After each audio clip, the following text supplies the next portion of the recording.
Hi, I'm Veer, and this podcast is a way for me to share my story with epilepsy and also provide real and honest answers about epilepsy. And throughout this podcast, I will be sharing my story, having other people come on share their stories with epilepsy, and even researchers and doctors to inform us about epilepsy. So, to begin, I was first diagnosed with epilepsy when I was around 6 years old. And I remember I was at a soccer tournament. It was really hot. It was an indoor soccer tournament. There were no fans, no AC. And I remember I went to like a party after with some family friends and my family. And I stayed up super late. I might have gone to sleep at like 12:30, 1. And the next thing I remember, I was just in the hospital room. And what I understood after is that around 7 in the morning, I began to have a seizure. I was convulsing, foaming at the mouth, gritting my teeth, all the typical signs that you see when you have a seizure. So naturally, my parents took me to the emergency room. They called an ambulance, and I was sent there. And I woke up, and the first thing I remember was just all these wires kind of running through my scalp, and a lot of beeping machines around me in the emergency room. And then I see my parents next to me, and they told me that I had a seizure. And I wasn't too familiar what a seizure was at that age, but soon I would soon to know. And my first seizure was very, very scary for me because I didn't really know what was going on. I was too young to understand what a seizure was, what epilepsy was, and I didn't even know I had epilepsy at the time. And it was really scary time for both me and my family because it was just such an unknown territory. And you always think like you never think that it would happen to you. I never thought, or I bet my parents never thought that something like this would happen. And so after that visit, I was sent to a neurologist. And I was born and raised in Baltimore, Maryland, around there in the outskirts. And so I was fortunate enough to go to Johns Hopkins, which is one of the best medical centers in the United States. And I went and saw neurologists, and I got MRIs. I think it's EEG, uh, and a lot of tests on my brain, see what's happening. And I remember going through the hospital almost like maybe like a couple times every month, 2 or 3 times every month, and getting these tests. And so they eventually, doctors suspected that I had epilepsy um, at first, but they needed to do further tests to confirm it. So that was what my visits to the neurologist were like after. And eventually they found out that I did have epilepsy, but I had a specific kind of epilepsy called benign Rolandic epilepsy of the childhood. And this was unfortunate, but it was great news because although I did have epilepsy, it was confirmed that I had epilepsy, which meant that I was going to have seizures and all the negative side effects of epilepsy. But Breck, also known as benign Rolandic epilepsy of the childhood, that's the type of case I had. It allowed me to grow out of epilepsy. So at the time, I was like 6 years old, and this condition that I have, I would have grown out of it when I hit puberty around 13, 14. And so it was very kind of ambiguous because I didn't know how long I had to deal with this for, and I didn't really want to deal with it. I was a little kid. I wanted to have fun, and I feel like I knew that this condition was going to limit me, it was going to create restrictions on what I could do in the future. And so I was kind of it was a scary place because I knew that going forward I would have to be afraid of seizures and that I wouldn't be able to do these other things that kids my age were doing. And although I was hopeful though because I knew that I was going to be able to grow out of it someday. And I think after I got diagnosed with Breck, um, I I didn't really tell anybody. I didn't really Nobody really knew that I had epilepsy. And I think I wasn't scared, but I just felt like I kind of brushed it off. I kind of felt like it wasn't there because I wanted to be normal.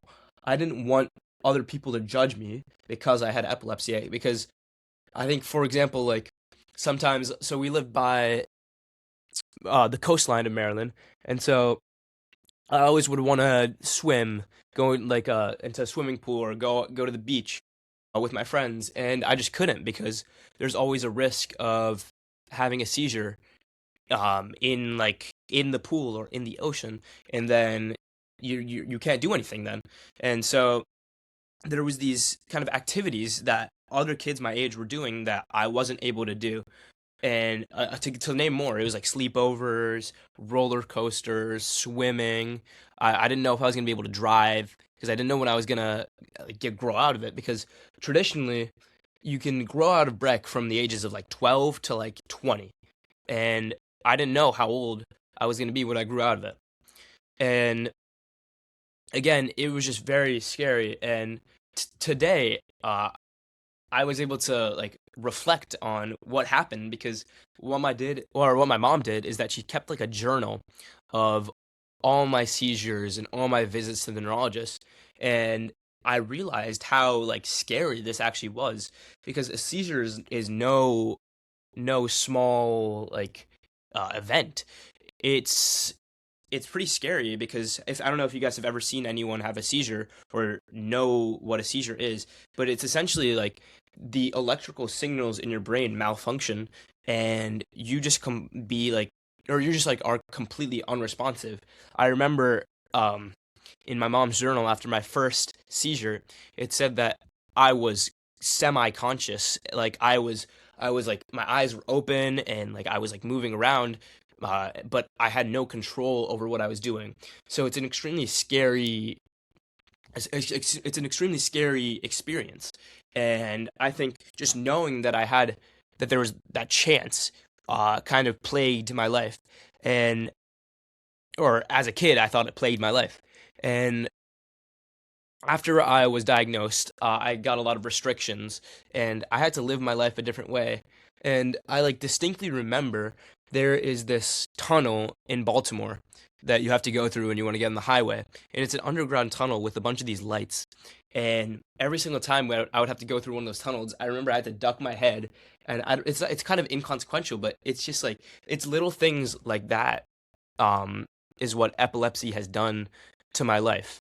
And there was new rules set by my parents, and at the time I thought I was being controlled. I thought they were being super overprotective, and they were constantly like harassing me. Not harassing me, but they were constantly on my back about things. Like I had to go to sleep by 9:30 sharp. I couldn't or I had to constantly hydrate myself. I take my medicine every day and night on certain schedules, and it felt like I had no autonomy or control of my personal life.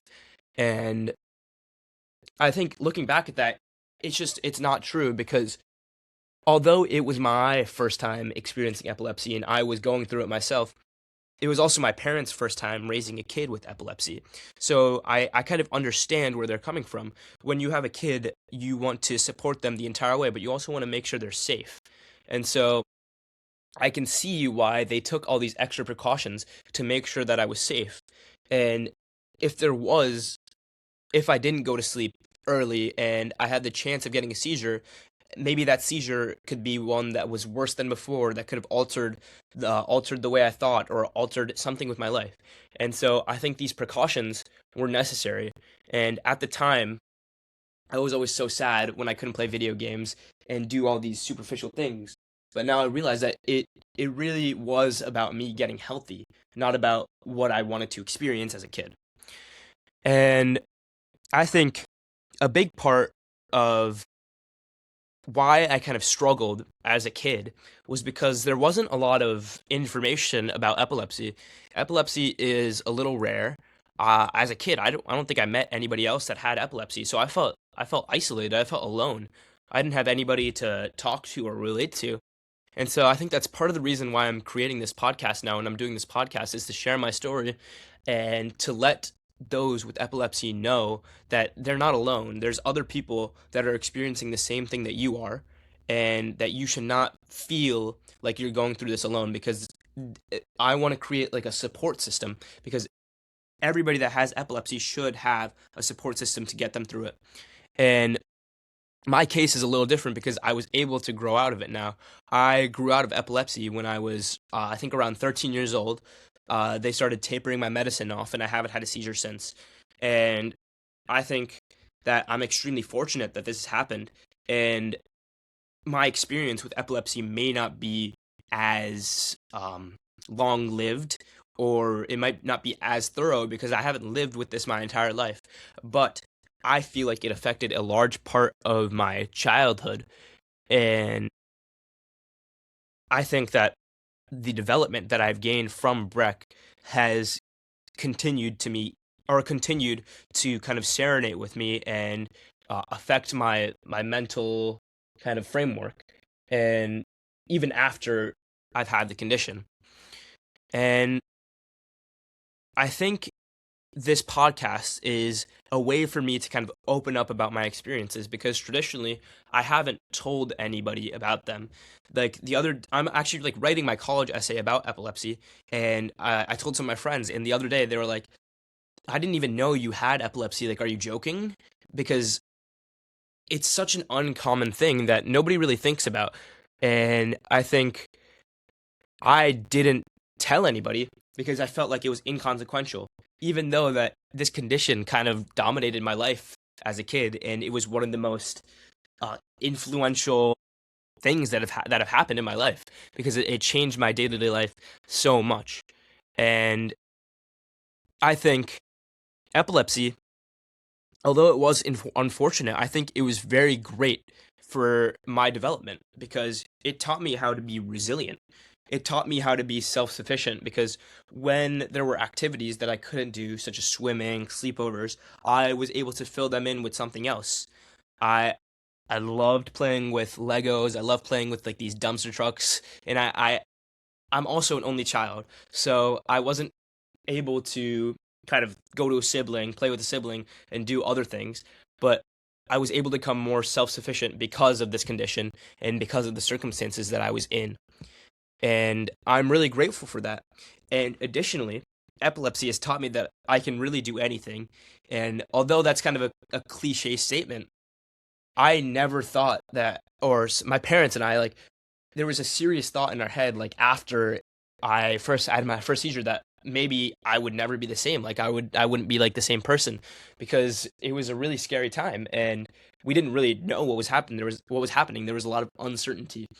And I think recovering and coming back from something like that took it strengthened my mental fortitude.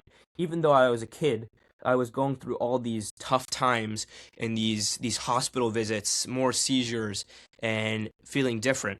And I think growing out of that allowed me to be mentally strong and prepare me for challenges in the future. And I know it's not like that for everybody that has epilepsy, but I feel like everybody that has epilepsy has felt these same kind of emotions. And these emotions can also strengthen our mental fortitude. And I just want to ensure that everybody has some kind of, not escape pathway, but some kind of place where they can go where they feel related to. And so that's another reason why I'm creating this podcast. And I think growing up out of epilepsy has been quite influential in my life also because it taught me to kind of seize the opportunities that I can get. As a kid, I thought I was missing out on everything. I wanted to do all these experiences. I wanted to go to a concert. I wanted to go down a water slide, and I wasn't able to do them. So I think now that I've grown out of it, I've been able to appreciate the small things. I've been able to appreciate the opportunity to go explore, to go on a hike, for example.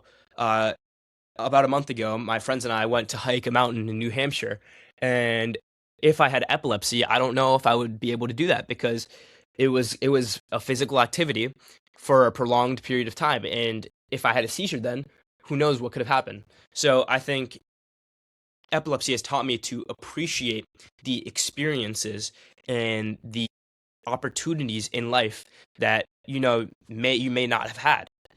And I think as I've grown up, I want to become kind of a champion, or I want to become a vessel to share my story and uh, help those with epilepsy, but not even just epilepsy, other diseases or other conditions that affect like your mental being, like your mental well-being and how you carry yourself.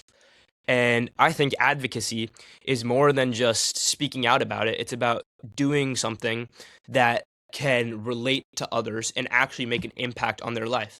And that's why I'm creating this podcast. And it's to kind of it's to create attention to epilepsy and to provide a story to show others that they're not alone. And so that was my story. And I'm looking forward to continuing to provide stories from other people that have experienced epilepsy, maybe a different condition than mine, not Breck, maybe just epilepsy as a whole, because it would be a good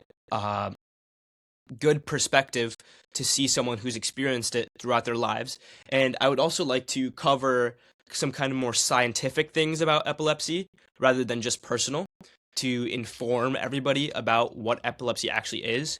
And I think having experts on here could also aid in the fact of conveying that information.